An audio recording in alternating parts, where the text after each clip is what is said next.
Hi, I'm Paula. I want to welcome you to one of the places that I work. This is Mount Zion Heritage Chapel on the edge of Ogden Moor.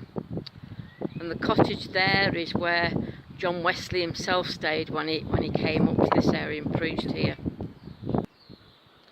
Whenever I come here and walk up the path, I think of those who've gone before me, those who've walked the same path that I walk throughout the past generations, those whose lives have been changed by walking up this path, those who've changed other people's lives as they come into this chapel. And as we enter the chapel, we look at the interior and see the beautiful place it is. And I think about those who've sat in these pews,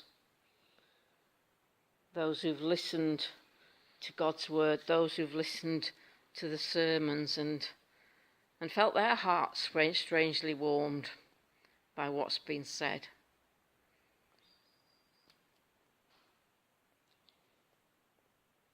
Here's a view from up by the choir stalls. And we welcome visitors here, and we had some visitors the other week. And there was a supernumerary minister who told me that his Christian journey started here, sat at this organ with his grandfather. His grandfather played the organ week by week, and he would sit with him on the organ stool. And then when it was time for the sermon, he got off the organ stool and was given a bag of jelly babies, and he sat by the side here.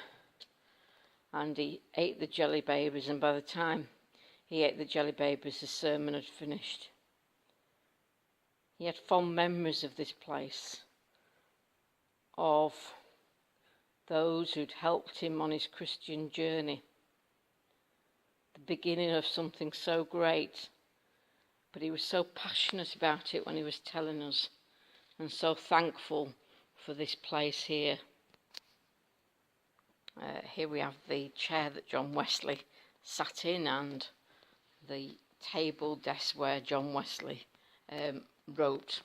And there's the nib and the quill pens that he would use.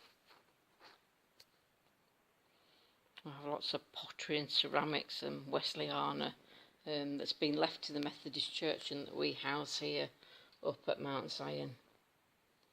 All the different pieces that have been crafted and made and painted, and I marvel at the skills of people who did that long before the days of machinery. And whenever I look at the Love Feast cup, I think of those times when people have shared in the Love Feast and given testimony about what Jesus has been doing in their lives, how God's changed their lives that week, or what works he's done in their lives. A time of sharing. So when I'm up here at Mount Zion, I can be still, but there's noise around. I can think, I can remember, and I can reflect in different ways. I can sit out on the wall out here, or sit in a pew, or just walk round the vast graveyard.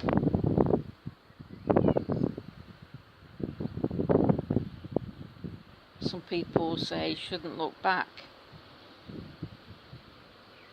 but we need to look back. We need to think about our heritage and how we use our heritage for mission, but also to look back and remember those who've helped us on our Christian journey, who've been there for us in our difficult times, who've been there for us in our joyful times. And during Lent we look back to the journey that Jesus made, the difficult journey that he took during Holy Week, the journey during Holy Week that took him to the cross at Calvary. And to remember his sacrifice for us. as we give thanks that he hung on the cross for us.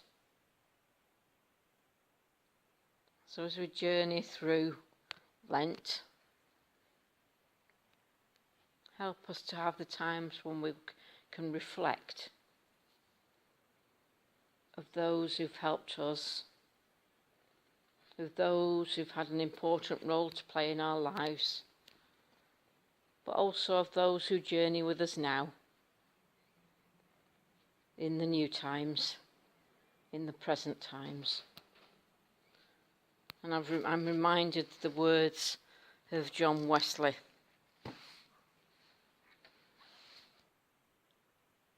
Do all the good you can, by all the means you can, in all the ways you can, in all the places you can, at all the times you can, to all the people you can, as long as you ever can.